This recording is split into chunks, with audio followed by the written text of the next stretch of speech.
Hi, I'm actor Ian Champion, and welcome to History of Horror Cinema, my personal podcast tour of the good, bad, and the ugly of horror movie history. If you like what you hear, please don't forget to hit subscribe. Blaxploitation was essentially exploitation cinema, but specifically commercially minded films of the 70s for a black audience. In the era of Nixon and Watergate, the civil rights struggle of the 1960s had still left black people disempowered in the real world. Yet on screen between 1971 to 76, there was a groundbreaking new subgenre of films featuring black representatives who won battles, effected change, and were bursting with charismatic confidence. They kicked ass, looked good, and were underscored by super cool soundtracks. They portrayed aspects of the black experience, but with the politics almost wholly removed for maximum box office, hence the exploitation label rather than black cinema. This would always be a controversial move, laying it open to accusations of degradation instead of cultural advancement. Further confused by the difference of opinion between actors like Fred Williamson, who had no problem with the term blaxploitation, and other actors such as Paul Mooney and Pam Grier, who seriously took issue with it as being a degrading label. The acceptance of African American actors in Hollywood lead roles had taken an appallingly long time for a progressive society. After decades of relegation as utility Negro servants and other offensive, slow, yasser drawling comic stereotypes, change was a long time coming. In the late 60s, Sidney Poitier emerged as a black leading man without a trace of tokenism in the Virgil Tibbs films, beginning with the terrific In the Heat of the Night. It wasn't until 1969, though, that Jim Brown became the first black actor on screen to play a love scene with a Caucasian woman, Raquel Welch, in 100 Rifles. The success of the film, coupled by the even greater success enjoyed by the brilliant but raw Mario Van Peebles' Sweet Sweetback's Badass Song in 1971, at last convinced studios that there was an audience for empowered black characters in movies. As much as it arguably exploited their heritage for white studio bosses, blaxploitation also made money and created opportunities for black actors, filmmakers, and spread its fan base to a wider audience, even more so in the decades since. Blaxploitation was no different to regular exploitation cinema. It took advantage of big box office crazes from other genres. Urban crime flicks were supplemented by the new fashion for Bruce Lee's imported kung fu, and Hammer horror with varying success. If it was popular, it was incorporated, and no idea was too outlandish if the public queued for it. Blacula, released by AIP in 1972, was the first of the horror cycle, and despite its name is surprisingly good. Part of Blacula's success is the casting of the debonair, urbane Shakespearean actor William Marshall, whose deep, cultured tones lend a welcome gravitas to the central role of African Prince Mamuwalde. In a 1780 prologue at Castle Dracula in Transylvania, the prince attempts to persuade the count to release his people from slavery, a brief commendable nod to actual history. His insolence is rewarded by Dracula biting him into fanged immortality, cursing his people forever, and murdering his wife Luva, Vonetta McGee. These scenes are shot with the care and rich colors that would have fitted right into the Hammer style. Already we feel that this is not an absurd cash-in, but actually a commendably straight-faced horror film.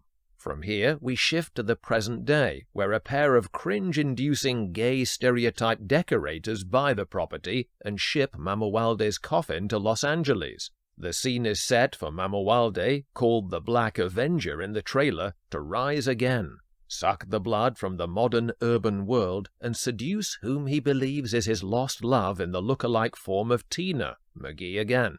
These beats are well played for their sincerity, and also the romanticism of the noble reunited after centuries with his eternal love. Along the way, he attracts a hunting nemesis in police pathologist Dr. Gordon Thomas, a solidly Shaft-esque hero, Thalmus Razalala, and his partner Peters, Gordon Pinsent.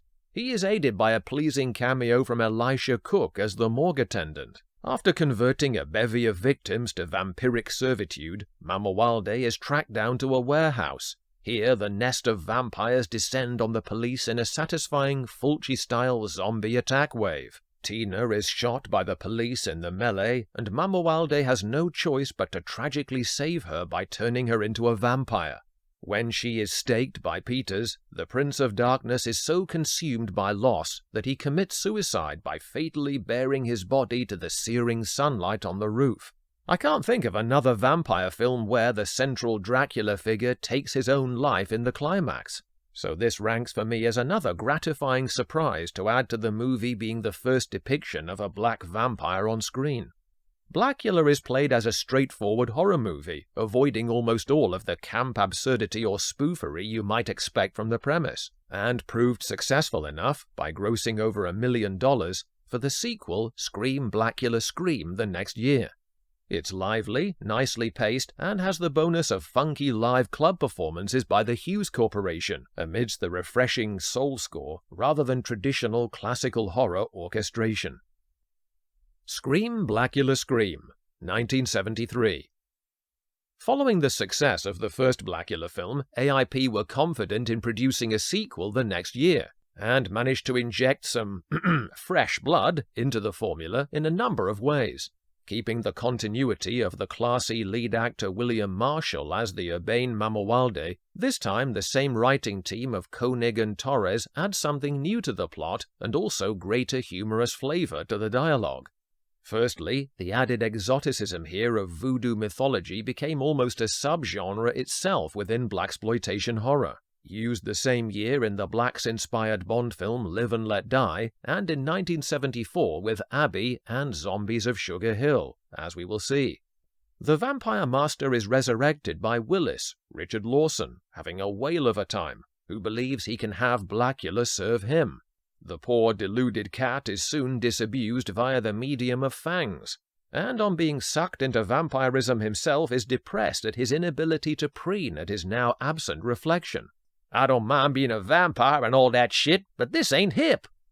Later, as Blacula elegantly prowls the city, after a dodgy bat-human optical transmutation, there is more inventive fish-out-of-water cultural comedy mined when he is perplexed by the availability of a modern hooker offering her services on the street. His old-world breeding is lost for how to respond to such a direct offer of female sexuality. When along rolls her pimp teasing, "Don't you dig our merchandise?" they attempt to mug him. He gracefully deflects their threats of violence with, "As for kicking my ass, I strongly recommend you give it some consideration before trying," and promptly makes nourishing use of them. Another cast member who clearly has fun with his lines is the weary but heroic Michael Conrad as Lieutenant Dunlop, later to find fame as Sergeant, "Hey, let's be careful out there," Esterhaas in TV's Hill Street Blues. He crosses wits with ex-cop Justin Carter, Don Mitchell, before helping him to raid the Mamuwalde house in the vampire battle. Fans of the TV series Soap and Roots will also recognize the lovely Lynn Moody as Denny. Pam Grier is another welcome sight in the movie, although as voodoo devotee Lisa Fortier she seems a little awkward, possibly finding it difficult to essay a more subservient type than the strong action heroine she plays in other blaxploitation vehicles like Foxy Brown. Either way, she gets to perform the all-important dispatching of Blacula at the end, stabbing pins into a voodoo doll till he expires staring up at the heavens. Overall, Scream Blacula Scream is a fun and fresh sequel. However, if the franchise continued, one could imagine it suffering from the same flaw as the later Christopher Lee Dracula installments, namely that as the supporting parts grow in interest, William Marshall may well have become increasingly marginalized to virtual guest star status. Ultimately, the studio closed the coffin lid before the entertainment turned to a bloodless husk. Thanks for listening. If you like what you hear, please don't forget to hit subscribe.